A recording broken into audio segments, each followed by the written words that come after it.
Hello everyone, welcome to my channel Funzilla Arts. So as you can see, आज हम लोग क्या बनाने वाले हैं। आज हम लोग समझने वाले हैं, सीखने वाले हैं हाउ टू ड्रॉ ईयर्स है ना। आईज बना ली, स्टेप बाय स्टेप सीखेंगे हम लोग कि ईयर्स कैसे बनाते हैं। ठीक है, तो ये मेरी डायरी है। ठीक है, यहाँ पे मैं स्केचेस ईयर, नोज़, आइज़ मैंने ड्रॉ करना यहाँ पे सिखाया है। तो यहाँ पे ये मैं बता रही हूँ ईयर के पार्ट्स, नोज़ हो गया, नोड हो गया, कंटूर हो गया, डेप्थ कहाँ कहाँ होती है ईयर्स की।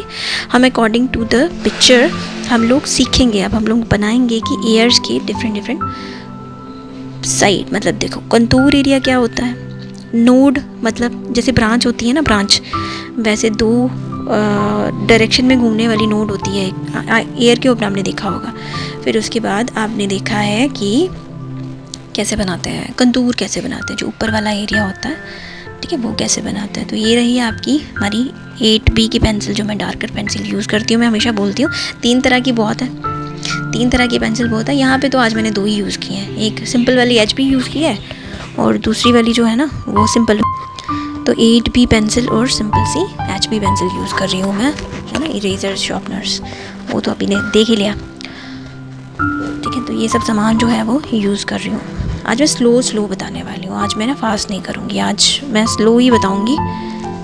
ठीक है ना, जहाँ जहाँ मुझे लगेगा वहाँ पे। ये मैंने स्टैम्पर हैंडमेड फिर से एक और बनाया। अपने हैंडमेड स्टैम्पर तो देखा ही होगा, टिश्यू पेपर से ही किया मैंने इसको बनाया। और ये मार्केट वाले स्टैम्पर है, पेंसिल ब्लेंडर जिसको बोलते हैं। ठीक है ना, हैंडमेड भी हैं और मार्केट वाले भी हैं। तो हैंडमेड भी बना सकते हो आप, हैंडमेड भी काम करते हैं। और ब्रश तो आपके पास होता ही है, स्टैम्पर नहीं है तो ब्रश तो होता ही है। ये नीडेड इरेज़र है, तो नीडेड इरेज़र आपने देखा ही होगा कैसे काम करता है। ये इरेज़र ही है, लेकिन ये इरेज़ करने में ज़्यादा आसान हो जाता है जब आप ड्राइंग करते हो, है ना। मतलब डायरेक्टली उठाते हो, इसमें गंद नहीं डलता। और साथ में आप जैसे इसको जितना मर्ज़ी बारीक हम लोगों ने क्लीन करना हो ना, उसको हम लोग नीट कर सकते हैं।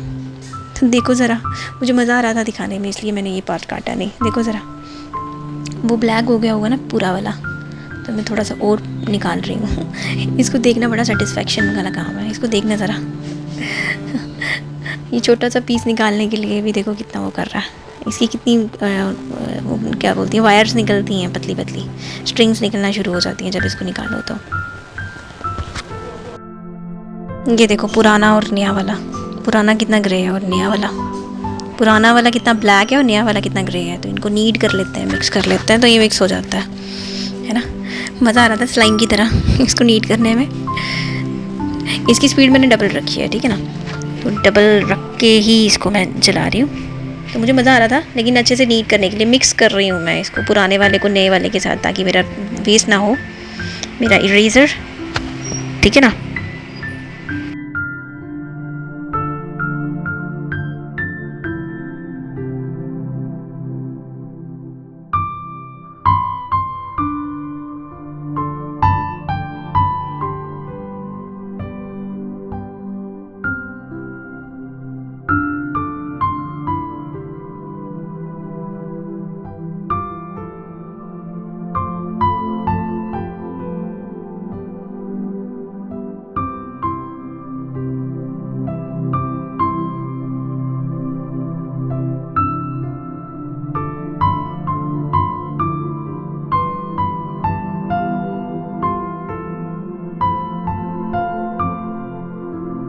तो ये अब स्टार्ट में हम लोगों ने ड्रॉ करना स्टार्ट कर दिया है। तो ये देखो, ये लाइन, ठीक है। एयर ड्रॉ करना है ना, एयर कैसा होता है, थोड़ा लंबा होता है ना, ओवल शेप में।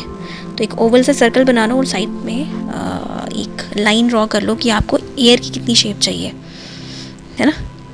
तो ये एक सर्कल ड्रॉ कर लिया, सर्कल नहीं है, एक Oval shape figure, circular figure draw कर ली। और लाइन जो है वो एक कॉर्ड भी एक लाइन जो है वो क्लियर कर ली। तो अभी एयर की शेप दे दो कैसी होती है, नीचे से गोलाई, ऊपर से मतलब कट है, ऊपर की तरफ भी कट और नीचे की तरफ कट। हम लोग को जितना सा हाफ से थोड़ा सा ज़्यादा सर्कल चाहिए हमको ओवल शेप में। और ये एयर की शेप ले लो, है ना, ऐसी ही होती है ना शेप। मैंने आपको बताया ना स्टार्टिंग में, वो जो एयर की फिगर बताई ना, उसमें से, है ना, उसमें क्या होता है, नोडल एरिया, कंटूर एरिया और जो डेप्थ वाला एरिया है वो कैसे लेना है। तो आगे से ये जो अभी मैंने एयर के पार्ट्स ऑफ एयर के नाम, मैं डॉक्टर तो हूँ नहीं जो मुझे पार्ट ऑफ एयर के नाम मुझे याद रहेंगे। तो ये देखो, ये जो है बीच में एक मैंने फनल्स, ये देखो नीचे वाला जो डेप्थ वाला एरिया ना, वहाँ पे एक फनल्स ही बनाई। जिस तरह से ड्रॉ किया है आप उस तरह से देखो। आप ओरिजिनल एयर भी देखोगे तो इस तरह से शेपिंग आपको मिलती है। फिर बाद में हम लोगों ने इसको ब्लेंडिंग करनी है, ब्लेंडिंग करके इसको शेडिंग देनी है। तो फिलहाल के लिए ये शेप दे लो, है ना, किस तरह से शेप आ रही है इसकी। ऊपर से थोड़ा सा कट मतलब ऐसे स्ट्रेट स्क्वायर शेप आ रही है, फिर बाद में राउंड शेप आ रही है, फिर बाद में स्ट्रेट लाइन आ रही है नीचे से, एंड उसके बाद फिर से हम लोगों ने छोटा वाला कर्व दे दिया। अंदर से भी इसी तरह से आ रही है। ऊपर से जो कंटूरिंग वाला पार्ट होता है, अब यहाँ से ये नोट दिखाई मैंने, है ना, इस तरह से अंदर से गुलाई दिखती है ना। एयर की शेप ऐसी ही है ना, एयर की शेप ऐसी होती है ना। तो पहले शेपिंग देनी होती है पेंसिल से, और मैंने लाइट पेंसिल का यूज़ किया है, ये ब्लेंड जल्दी हो जाती है, ठीक है ना। तो लाइट पेंसिल का यूज़ करना है शेपिंग के लिए, हमेशा लाइट पेंसिल का यूज़ करो, ज़रूरत ही नहीं है डार्क पेंसिल यूज़ करने की। अब देखो यहाँ पे मुझे नोट बनानी थी, यहाँ पे, है ना, देखो मैंने नोट कैसे बनाई। ऊपर देखो, यहाँ पे जहाँ पे मेरी पेंसिल है ना, वहाँ देखो नोडल एरिया, ये ऊंचा ऊंचा दिखाना है, ये यहाँ से ऊंचा ऊंचा दिखाना है। और जहाँ पे मैंने ये छोटे छोटे वो दिए ना, निशान दिए ना, वहाँ से मुझे डेप्थ करनी है इसकी। मेरे एक्स्ट्रा पेंसिल को क्लीन कर दो, ठीक है। तो मेरे को ऑलमोस्ट जहाँ जहाँ पे मैंने लाइन बना दी है, वहाँ पे मैंने शेप दे दी है। वो ये देखो, जहाँ जहाँ से मुझे डार्कर करना है, नोट दिखानी है, वहाँ पे मुझे दिखानी है। एक्स्ट्रा वाला साफ क्लीन कर लो, ठीक है, एक्स्ट्रा की ज़रूरत नहीं है। रेफरेंस ले ली हम लोगों ने लाइन और ओवल की, है ना, ओवल शेप। अब क्लीन करो, और अभी हम लोग ब्लेंडिंग करना स्टार्ट करेंगे। ब्लेंडिंग पहले शेडिंग देना स्टार्ट करेंगे। तो मैंने आपको लास्ट टाइम भी बताया था कि पेंसिल को फ्लैट रखोगे तो अच्छे से ब्लेंडिंग और अच्छे से आपको इक्वल पेंसिल की मिलती है, शेड मिलती है। लेकिन अगर आप खड़ा रखोगे पेंसिल को, फिर आपको वो दबी हुई और अच्छी नहीं मिलेगी। तो ठीक है ना। अभी एयर को मैंने ओवरऑल सारा कर रही हूँ, सबको कर रही हूँ। फिर जहाँ पे डार्कर वो करना होगा, मैं वहाँ पे बाद में दिखाती हूँ आपको। तो पहले आपको पूरा का पूरा ब्लेंड कर लिया, पूरा का पूरा शेड कर लिया हम लोगों ने। अभी हम लोग फिर बाद में, अभी मैं ब्रश के साथ एक बार इसको कर लूँगी। ये जो पेंसिल का ग्रेफाइट है, इसको स्मूथ कर लेती हूँ, है ना, स्मूथनिंग कर लेते हैं इसको। तो ये स्मूथनिंग चल रही है, मैं ब्रश के साथ स्मूथनिंग कर रही हूँ। ब्लेंडर के साथ ना बिल्कुल ही ब्लेंड हो जाता है, ख़त्म हो जाता है। इसलिए ब्रश के साथ जो होता है, थोड़ा बहुत ग्रेफाइट आगे पीछे जाता है, बस ब्रश के साथ स्मूथनिंग हो जाती है ना। हार्ड पार्ट नहीं रहता, स्मूथ हो जाती है चीज़ें।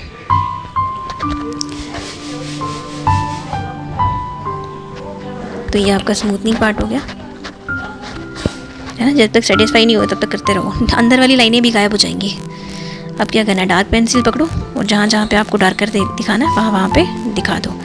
अच्छा, ये पतली पतली लाइंस में बाकियों को भी दिखा देती हूँ, इससे पहले कि वो गायब हो जाए।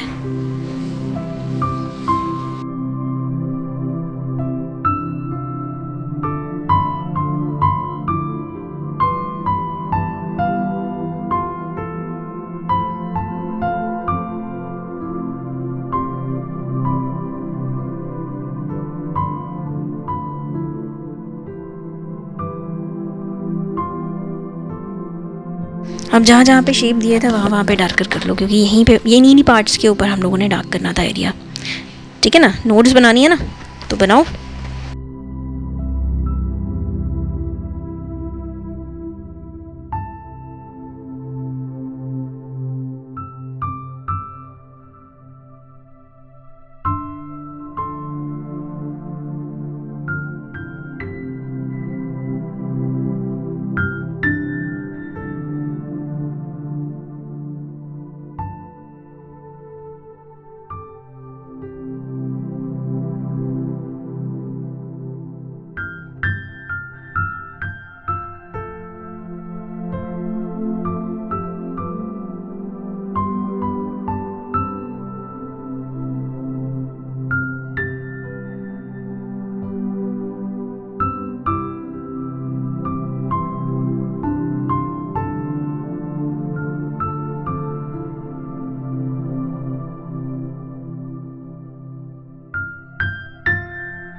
तो जहाँ जहाँ से डार्कर करना था, वहाँ पे कर लिया। अभी हम लोग क्या करेंगे, इसको ब्लेंड करना है। ब्लेंडिंग करने की ज़रूरत है अब इसको।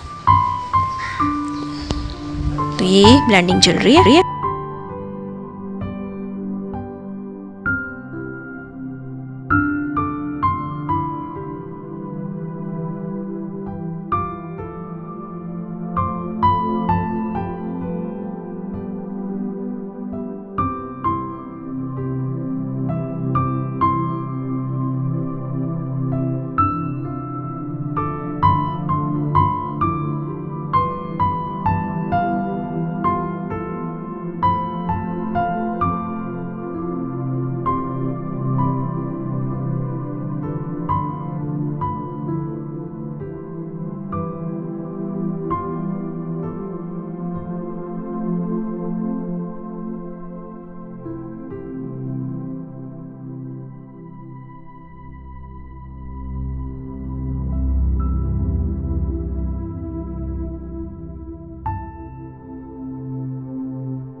अब जहाँ जहाँ से डार्कर करना था वहाँ पे कर लिया, जहाँ नोट्स बनानी है वहाँ कर ली। अब एक काम करो, नीडेड इरेजर पकड़ो। अब डिफरेंस भी तो बताना ना, कंटूर एरिया में चमक आती है, थोड़ा लाइटर होता है, तो वहाँ पे एक्स्ट्रा क्लीन करना है हम लोगों ने।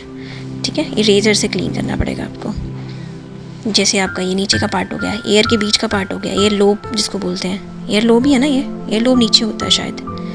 ये जो बीच का पार्ट होता है इसको क्या बोलते हैं? प्लीज़ जिसको पता होगा कमेंट करके बताना मुझे ज़रा। तो ये आपका, ये जहाँ से मुझे ना लाइट दिखाना है वहाँ पे कंटूरिंग एरिया में मैं क्लीन कर रही हूँ। ज़्यादा पूरा क्लीन नहीं करना, थोड़ा थोड़ा करना है बस। ठीक है ना, जैसे ये बीच का पार्ट है, ये बीच की लोब है, आई थिंक लोब बोलते हैं इसको। इसके बीच जैसे गले में नहीं होता, गले में वो नहीं होता, वोला, वो वाला UVULA वाला, शायद उसी को बोलते हैं। वैसा ही है एयर के बीच में भी। तो जहाँ जहाँ से आपको क्लीन करना है, डार्कर दिखाना है ना, यहाँ पर मतलब आपको ऊंची सतह दिखानी होती है। कंटूर एरिया जिसको ऊंचा दिखाते हैं, वहाँ पे आपको लाइटर करना पड़ता है। तो जो एक्स्ट्रा है उसको क्लीन कर दो। ठीक है ना, शेडिंग देने के लिए, चमक देने के लिए। तो ये कर दी।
तो एक शेड और दे दो जहाँ जहाँ पे आपको डार्कर करना है, क्योंकि गायब हो गया था ना अभी। पेंसिल की शेड दे दो।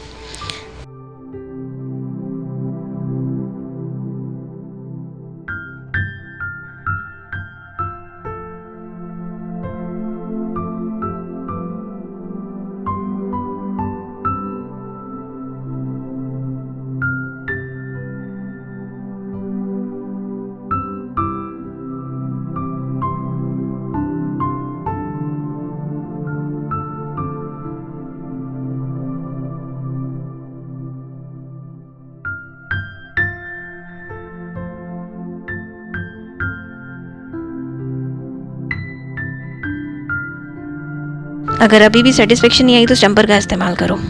ठीक है ना, स्टम्पर से क्या होता है कि ज़्यादा ग्रेफाइट लग जाता है। और फिर क्या करना होता है, जैसे बीच में डार्क हो गया, बीच की लाइन डार्क होगी, साइड पे थोड़ी सी शेडिंग देनी, नहीं ब्लेंडिंग देनी है ना, जैसे अभी ये पेंसिल है तो एक जगह शार्प दिख रही है, जब आप इसको ब्लेंड कर देते हो तो थोड़ा सा ग्रेफाइट आगे पीछे लग जाता है। तो ऐसे लगता है कि जो डार्कर एरिया की जो शैडो है वो साइड पे पड़ रही है, फिर उसी के साथ लाइटर भी होती है। इसी तरह से तो ब्लेंडिंग होती है, इसी तरह से तो शेडिंग दिखी वो ऊंचा नीचा जो एरिया होता है ना, ठीक है ना, गोलाई वाला सर्कुलर एरिया शेडिंग, इसी को तो कहते हैं, ऐसी ही तो होती है।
तो अभी नीडेड इरेजर फिर से पकड़ो और जहाँ जहाँ पे आपको फिर से लाइट देना है वहाँ पे कर लो।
आप अगर ध्यान से देखोगे तो अभी एयर जो है वो पूरा का पूरा परफेक्ट दिख रहा है। मैंने साइड से डार्कर एरिया कर दिया है ना, डार्कर लग रहा है ना। साइड साइड पे डार्कर कर दो, थोड़ा सा शेडिंग, सारा नहीं डार्क करना, कहीं कहीं पे डार्क स्पेस होती है और कहीं कहीं पे डार्क नहीं होता है ना।